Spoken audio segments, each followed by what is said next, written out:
पहली वाणी है भक्ति की, नंबर 133।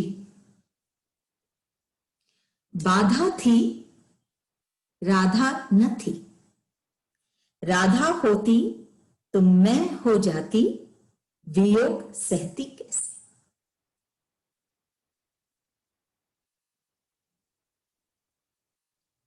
इसमें जो भाव है, गुरुदेव क्या कह रहे हैं?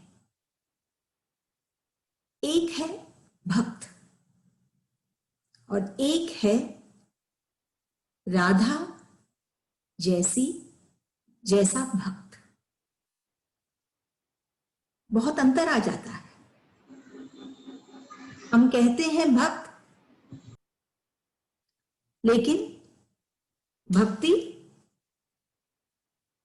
जैसे राधा ने की वो बात ही कुछ और है।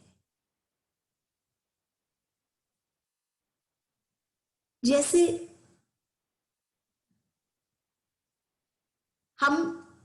रिश्ता हम बना लेते हैं बहुत आसानी से। रिश्ता बनाना फिर भी आसान है। जैसे हम मिट्टी में मिट्टी लिखते हैं, ऐसे हम रिश्ता तो बना लेते हैं, लेकिन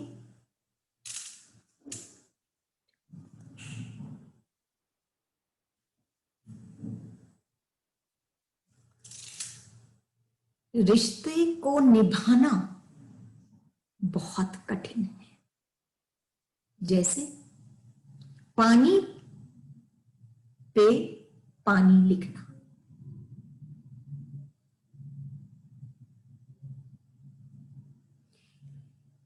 जो रेत है, जो मिट्टी है, भूमि है, इससे हम रिश्ता बना सकते हैं। ऐसा है ये रिश्ता बनाना, भूमि के जैसा।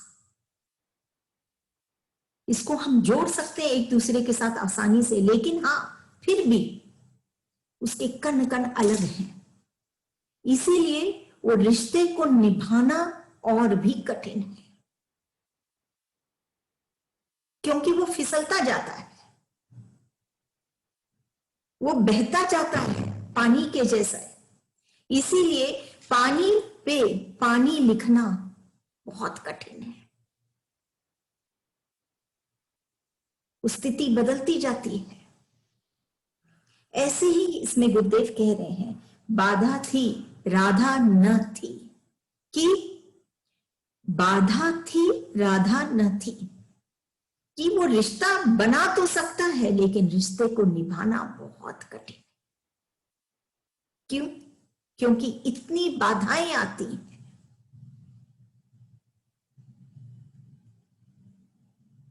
उसको हम कैसे, वो बाधाओं से हम कैसे उठे, हम कैसे उभरे? वो बाधाओं के कारण वो आगे नहीं बह पाता है, वो आगे नहीं जा पाता है। वो भक्त वो रुक जाता है। वो बाधा के कारण वो वहीं रुक जाने के कारण वो वहीं पे, उसकी स्थिति वैसे नहीं रहती है फिर जैसे राधा की थी। जो भी कुछ हुआ, जो भी कुछ आया, जो भी कठिनाई आती है, फिर भी जैसे राधा बहती गई अपने कृष्ण की तरफ, वैसे ही भक्त, राधा और कोई नहीं, भक्त है। न स्त्री है न पुरुष है, वो तो सिर्फ भक्त है। भक्त को हम राधा कहते हैं। कि बाधा थी राधा न थी। अगर अभी भी वो भक्त के जीवन में बाधाएं आ रही है, वो आज भी अपने इष्ट की तरफ नहीं बह पा रहा है, वो रुक जा रहा है, ऐसी बातें हो रही है जिससे वो वहीं पे रुक जा रहा है, तो वो अभी तक राधा नहीं बना, अभी तक उसमें वो भक्ति नहीं आई। तीव्रता नहीं आई। बाधा थी, राधा न थी, राधा होती तो मैं हो जाती। कि अगर वो भक्त राधा जैसी होती तो वो मैं हो जाती। मैं हो जाती मतलब वो अपने इष्ट में समा जाती।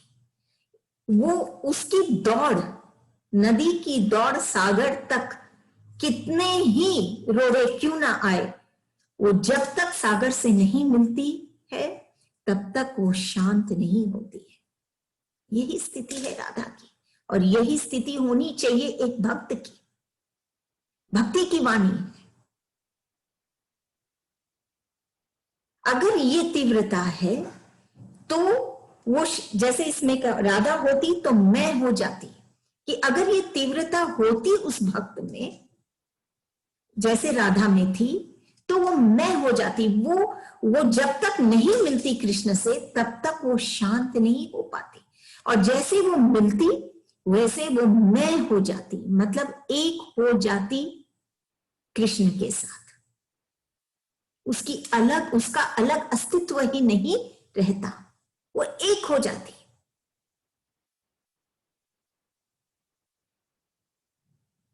ये बहुत गहरी बात है। ये भक्ति की पराकाष्ठा की बात है। यूं ही हम कहते रहते हैं भक्ति भक्ति, बातें करते रहते हैं, कुछ अनुष्ठान कर लिए, कुछ समय दे दिए, कुछ कर लिए, कुछ कर्म कर लिए, ये भक्ति नहीं। गुरुदेव हमको समझा रहे हैं कि भक्ति कैसे होती है, भक्ति क्या होती है।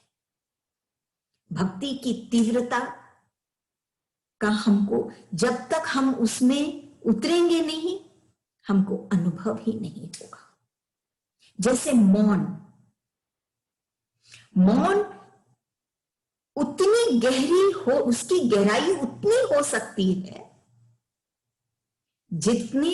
जितना वो जो मौन में है वो उसमें जितनी साहस है। मतलब मौन की गहराई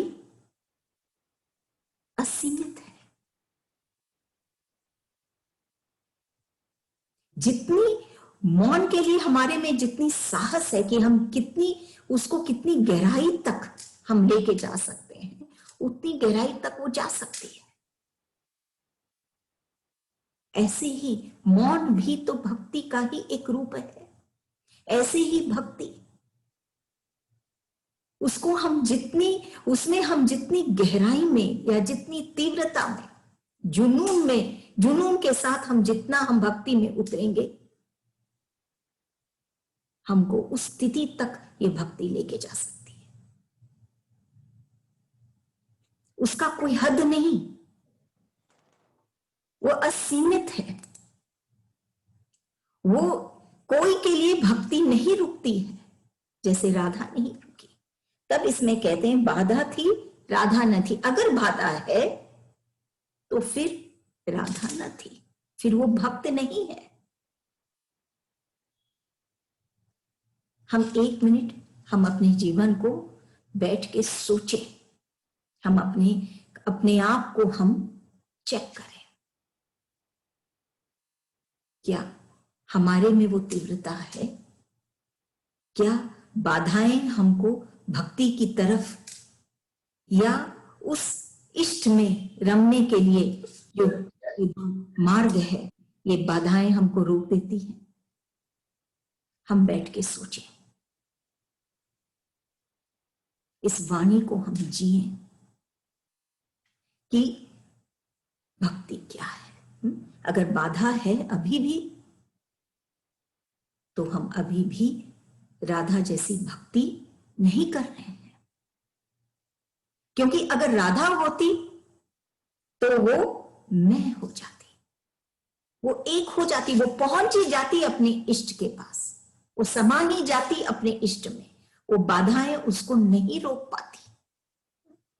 वियोग सहती कैसे?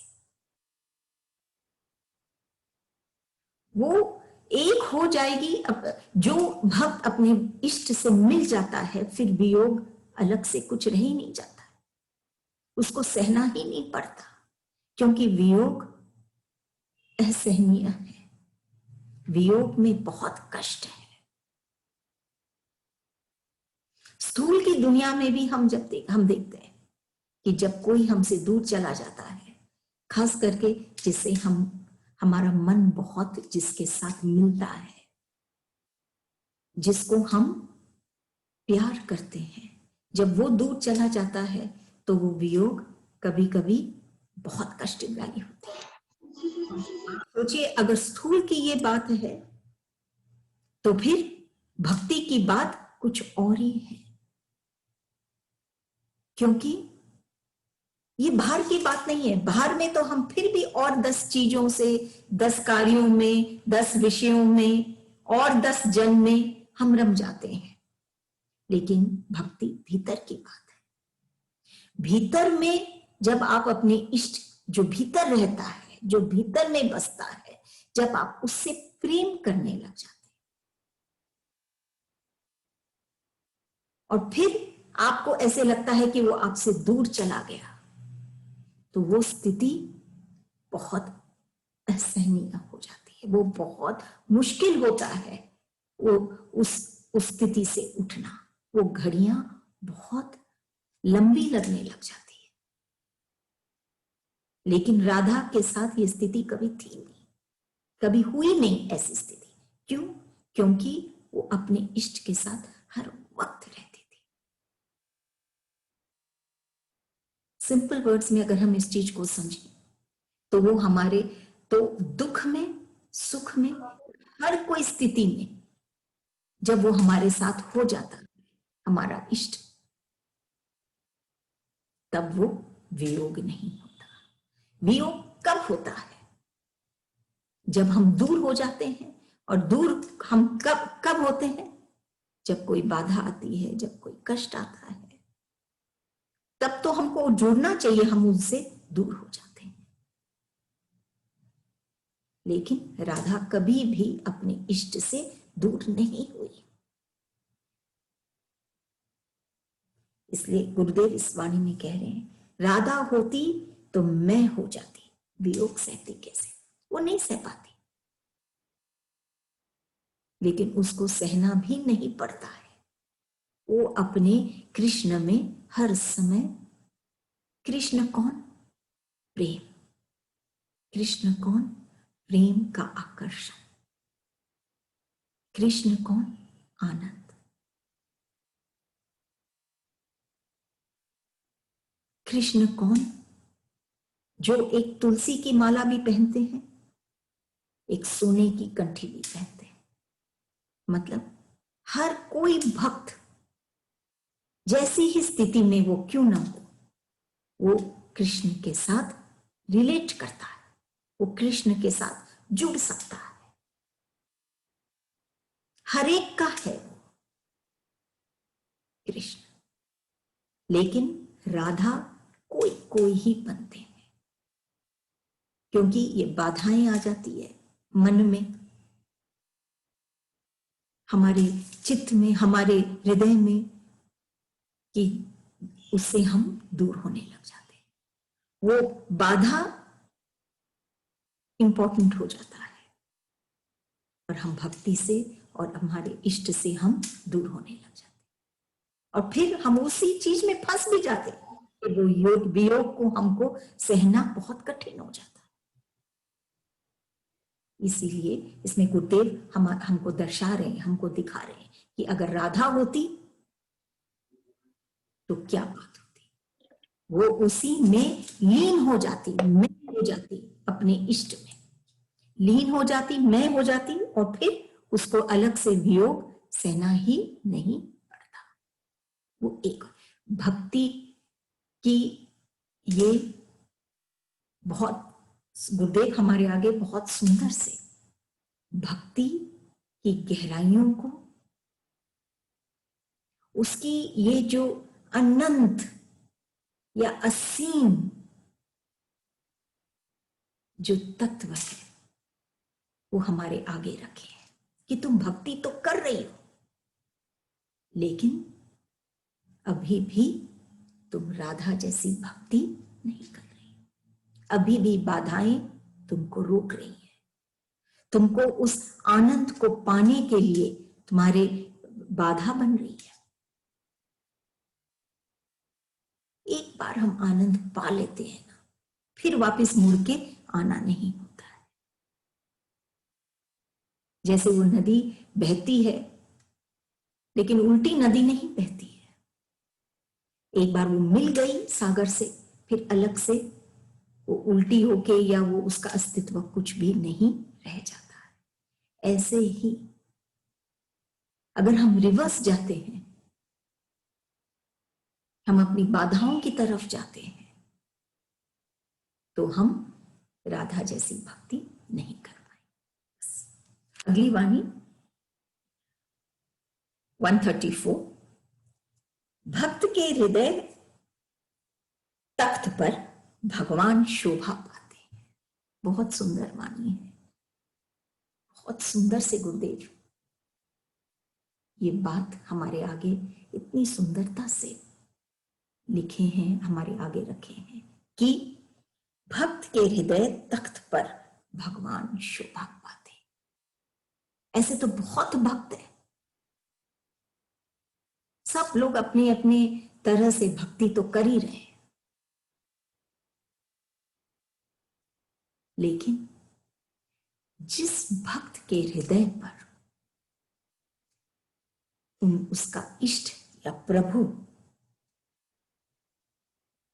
विराजते हैं, उस भक्त की बात ही कुछ और है। सिर्फ भक्त की बात कुछ और है ये नहीं है, बल्कि भगवान भी या उसका प्रभु भी उसी उसी तख्त पर, उसी हृदय पर विराज कर, बैठ कर वो अपनी शोभा पाता है। शोभा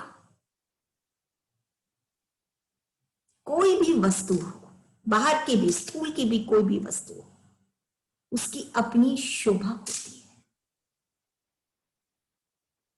जैसे एक गुलाब के फूल से उसकी खुशबू, वो उसकी शोभा। जैसे एक पेड़ पर फूल, उसकी शोभा। हर एक की, अब कोई भी चीज पदार्थ आप ले लीजिए, उसकी एक शोभा होती है। ऐसे ही शोभा क्या है? वो एक एक्स फैक्टर है, वो एक एड ऑन है, एक वो एक्स्ट्रा चीज है जो उसमें है, जिससे वो और विशेष हो जाता है। जैसे हम अपने आप अपने तन की तरफ जाएं। बाहर की प्रकृति तो हम देख ही रहे हैं, सबकी अपनी अपनी शोभा है। ऐसे ही हमारे तन की भी अपनी एक शोभा है। उसमें विचारने की शक्ति है, बोलने की शक्ति है, मुस्कुराने की शक्ति है। ये इसकी शोभा है, इस तन की। अब और गहराई में हम जाएं तो इस हृदय की बात, जैसे गुरुदेव इसमें कह रहे, भक्त के हृदय तख्त पर भगवान शोभा पाते हैं। उसके हृदय तक हम जाएं, और यहां पर गुरुदेव एक भक्त के हृदय की बात कर रहे हैं, अन्य जन की नहीं। और भक्तों में भी वो खास भक्त, उसके हृदय की बात है। जैसे हमारे गुरुदेव थे, खास भक्त, विशेष थे। उनके हृदय तख्त पर, उनके हृदय सिंहासन पर, तख्त पर जब तक राजा नहीं बैठता, तब तक वो तख्त की शोभा नहीं है। अब कितना ही सुंदर वो तख्त को बना लीजिए, लेकिन जब राजा उस पर बैठता है तो तख्त की शोभा है। आपके पास हम इतने आभूषण बनाते हैं, सोने के और सब। लेकिन अगर हम उसको अलमारी में रख देंगे तो उसकी शोभा नहीं। जब हम उसको ग्रहण करते हैं, पहनते हैं, तो उसकी शोभा है।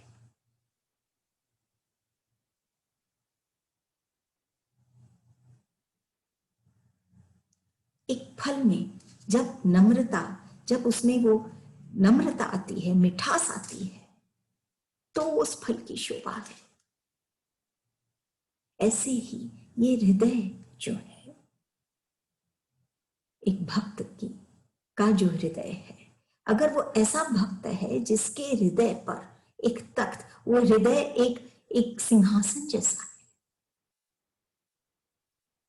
क्योंकि हमारे पूरे और अंग को छोड़कर एक हृदय ही ऐसा अंग है जहां पर इस तन का मालिक बसता है, बैठता है, विराजता है। तब ऐसे भक्त के हृदय तख्त पर जब भगवान बैठते हैं तो भगवान शोभा पाते हैं। जैसे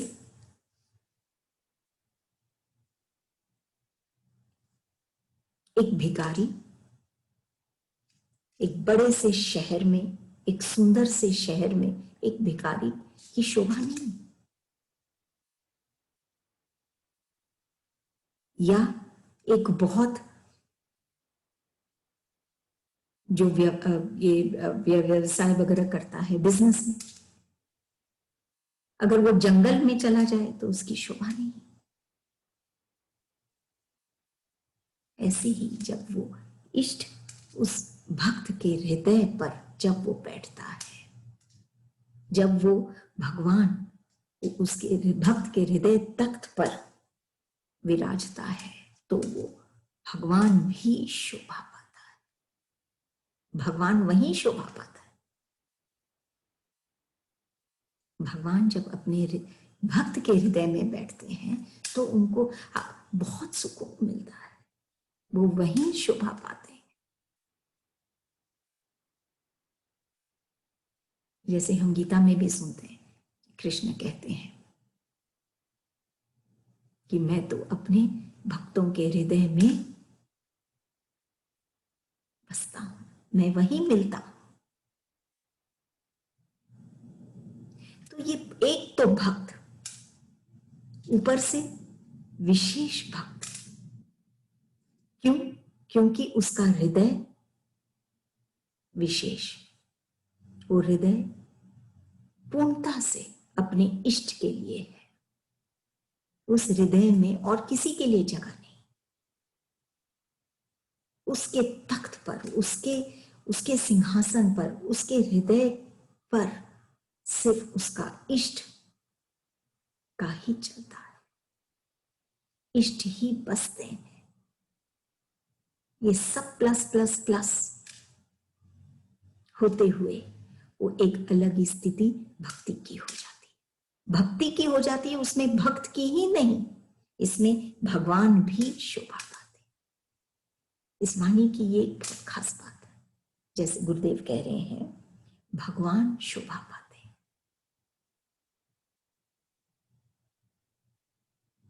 जैसे वो बिजनेसमैन है, जंगल में शोभा नहीं पाता, वो अपने शहर में शोभा पाता है। वैसे ही भगवान अपने भक्त के हृदय तख्त पर ही शोभा पाते हैं। उसी से वो हृदय खास हो जाता है, उसमें वो कुछ बात आ जाती है जो सब में नहीं आती, उसकी शोभा बढ़ जाती है।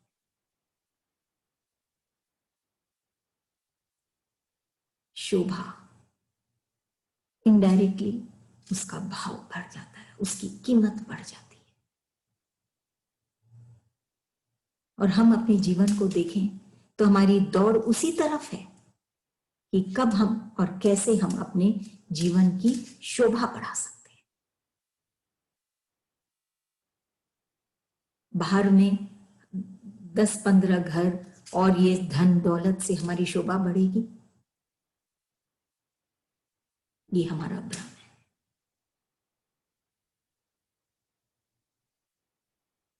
एक वाणी में गुरुदेव कहते हैं कि साख आंख में है, आंखों में है साख। साख या ये जो इज्जत है, ये जो शोभा है, ये स्थूल धन से नहीं, बल्कि जब हमारे हृदय तख्त पर भगवान विराजते हैं, तब जाके हमारी शोभा बढ़ती है। क्योंकि तब हम अनमोल हो जाते हैं, जैसे हमारा इष्ट है अमूल्य हो जाते हैं।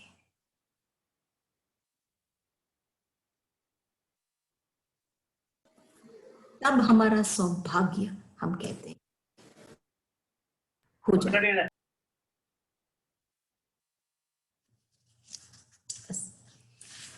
अगली वाणी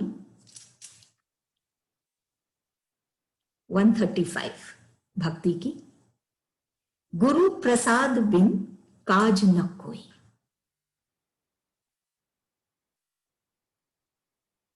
ये चीज हमारे आगे रखना बहुत जरूरी है। भक्ति की राह पे अगर हम चल रहे हैं तो इस चीज को समझना बहुत जरूरी है कि गुरु प्रसाद बिन काज न कोई। अगर हम चाहें कि हम अपने खुद के सूझबूझ के साथ या ताकत के साथ हम आगे बढ़ सकते हैं भक्ति की राहों पर, तो ये हमारा भ्रम है। बिना गुरु के हम आगे बढ़ ही नहीं सकते। जैसे पहली वाणी में थी, ये बाधाएं आ जाती है और हम रुकते रहते हैं। लेकिन जब एक गुरु हमारे साथ हो जाता है, जब गुरु हमको मार्ग दिखाता है, तब जाके हम अपने लक्ष्य तक पहुंच सकते हैं। गुरु प्रसाद बिन काज न कोई। बिना गुरु के प्रसाद के, बिना गुरु की कृपा के, बिना गुरु के करुणा के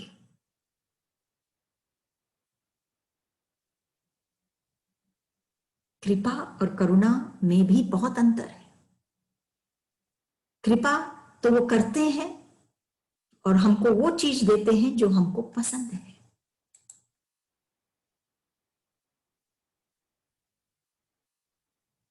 लेकिन करुणा, करुणा वो हम जो हमारे पर करुणा बरसाते हैं, तो वो चीज करते हैं जो हमारे लिए अच्छा है।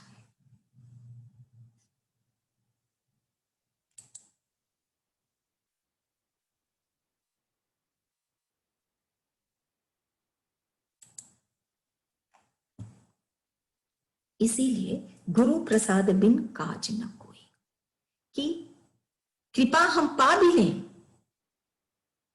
लेकिन करुणा हमको कभी कभी पसंद नहीं आता है, लेकिन हम ये नहीं समझते हैं कि वो हमारे लिए अच्छा है।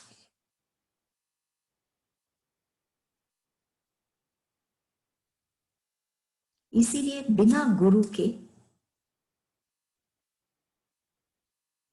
हम आगे बढ़ नहीं सकते। बिन गुरु प्रसाद बिन काज न कोई, हम कुछ भी कर नहीं सकते।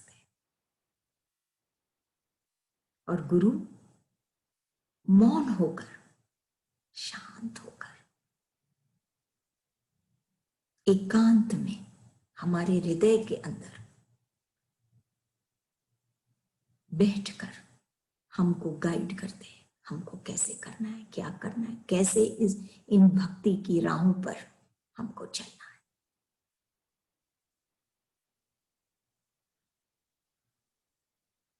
जैसे कहा गया है कि प्रेम की तो ओखी घाटी है, मुश्किल है ये राहें, लेकिन लक्ष्य बहुत सुंदर है, मंजिल बहुत सुंदर है। तो हमको राहों की तरफ नहीं देखना, और खास करके जब हमारे साथ हमारे गुरुदेव हैं, वो अपने आप हमको सहजता से इन कठिन रास्तों पर भी लेके चलेंगे। कठिन तब तक जब तक हम सहज नहीं होते। जब हम उनको साथ ले लेते हैं तो कठिनाई दिखती नहीं। गुरु प्रसाद बिन काज न कोई। हम खुद नहीं कर सकते जब तक कि हमारे साथ हमारा गुरु नहीं हो। देखिए, अच्छा आदमी बनना बहुत अच्छी बात है,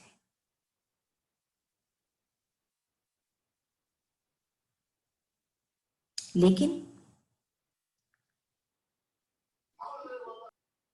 अच्छा बनना बहुत अच्छी बात है, लेकिन अच्छा आदमी बनना ये बहुत बड़ी बात है।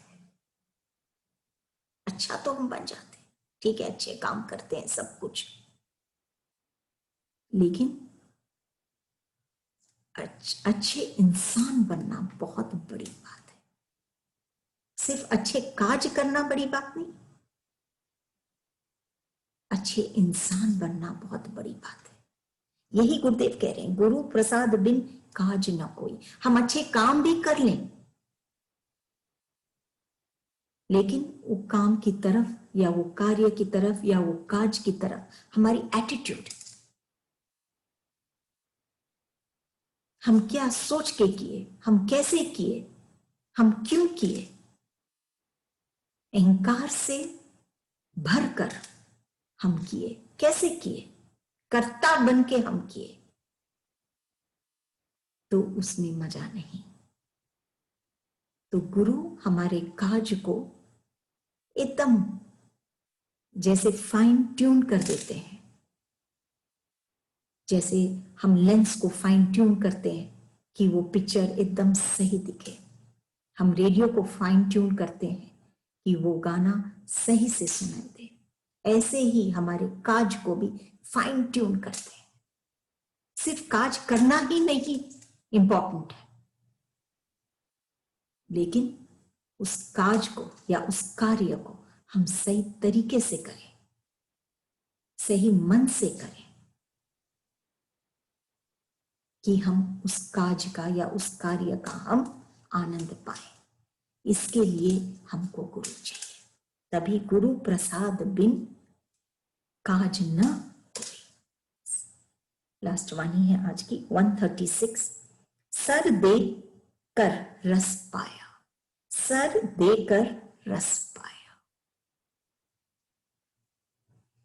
सर हमारे इस तन किसका सबसे ऊंचा भाग, ये सर।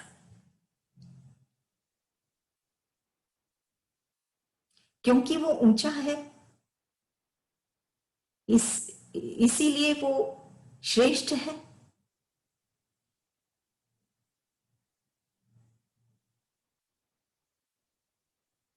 ऐसा होता है,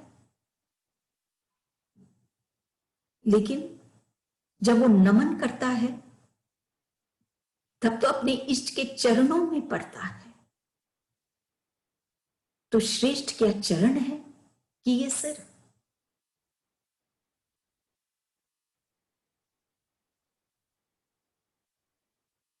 श्रेष्ठ वो सर जब होगा,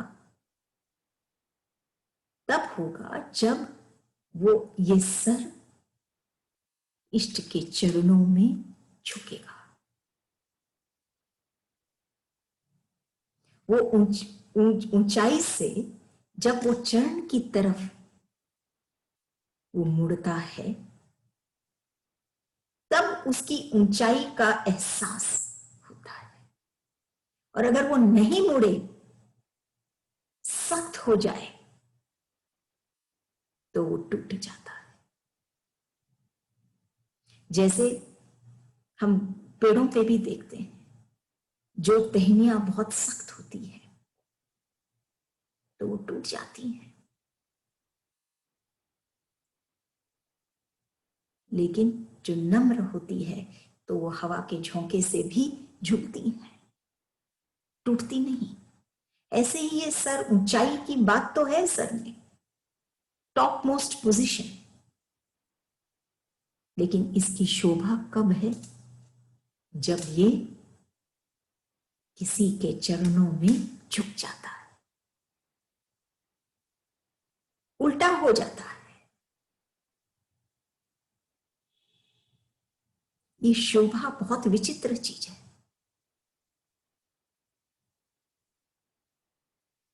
ये सर जब उल्टा हुआ, जब झुक गया किसी के चरण में, तब इसकी शोभा है। उसका अब सर दे कर रस पाया, तब जाके वो कुछ पाता है, नहीं तो वो शक्ति में कुछ नहीं पाता है जब तक कि वो झुकता नहीं। जिंदगी में आखिर में अगर हम सोचें बैठ के ऐसे कि जिंदगी में क्या चीज जरूरी है, सबसे इंपॉर्टेंट चीज ये है कि हम कितना प्रेम किए सबसे।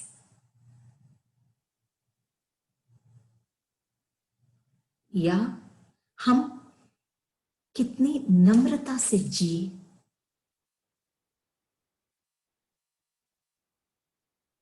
या फिर जो हमारे लिए अनुचित नहीं था, जो अनुचित था, जो सही नहीं था हमारे लिए, जो निरर्थक था, उसको हम कैसे सहजता से छोड़ दिए, त्याग दिए। जिंदगी के आखिर में यही चीज का हिसाब आता है, यही तीनों बातों का हिसाब आता है। हमने कितनों को प्यार किया, कैसे हम जिए, क्या हम नम्रता से जिए, वही चीज लोग याद रखते हैं। एक संत अगर याद किया जाता है तो इन्हीं गुणों के कारण याद किया जाता है कि वो संत ने किस किस को प्रेम किया, जो भी उसकी शरण में गया हर एक को उसने प्रेम किया, कैसे जिया नम्रता पूर्वक। ये हमारा भ्रम है कि हम नम्र होंगे तो हम कोई चीज को खो देंगे, हमारी साख खो जाएगी, हमारी इज्जत चली जाएगी। ये हमारा भ्रम है, उल्टा होता है। या फिर जो वो संत के लिए निरर्थक था, उसको वो कितनी सहजता से त्याग दिए, जीते जी। इसी का ही हिसाब है ये जिंदगी। नहीं तो ये राहों में बहुत हजारों उलझने हैं, एवरी डे एक नया उलझन है। लेकिन इन उलझनों में हम उलझे नहीं, हम कैसे आगे बढ़े हमारे इष्ट के साथ, यही तो जिंदगी है। तब इसमें गुरुदेव बोलते हैं सर दे कर रस पाया। और इसके लिए कि जब हम बैठ के हम अपना हिसाब करें कि हमने क्या पाया, क्या हमने प्यार किया, क्या हमारे में नम्रता थी, क्या हमने वो चीज जो निरर्थक थी मेरे लिए, हमारे लिए, उसको हमने त्याग दी। अगर हम बैठ के हिसाब करें तो उसके लिए नहीं रहता है कि उस मकाम तक पहुंचने के लिए सबसे जरूरी है कि हम अपने सर को झुकाएं किसी के चरणों में, हमारे इष्ट के चरणों में, हमारे गुरुदेव के चरणों में, हमारे प्रभु के चरणों में। अपने आप हम रस पाएंगे। ये तीनों स्थितियां रस भरी है, इसमें निरसता नहीं। जब हम प्रेम करते हैं तो हम रस से भरते हैं, हमको अच्छा लगता है। जब हम नम्र होते हैं तो हम रस से भरते हैं। इसीलिए सर झुकाया, सर देकर रस पाया, कि हम अपने अहंकार शून्य होकर, ये जो सर ऊपर में अपने आप को बहुत ऊंचा समझता है, जिस दिन ये झुक गया, उल्टा हो गया, उस दिन वो रस पाया। क्योंकि रस तो इस सिर में भी है और उन चरणों में भी है। रस सब जगह है, हर स्थिति में है, हर परिस्थिति में है। हमको वो रस को पाना है।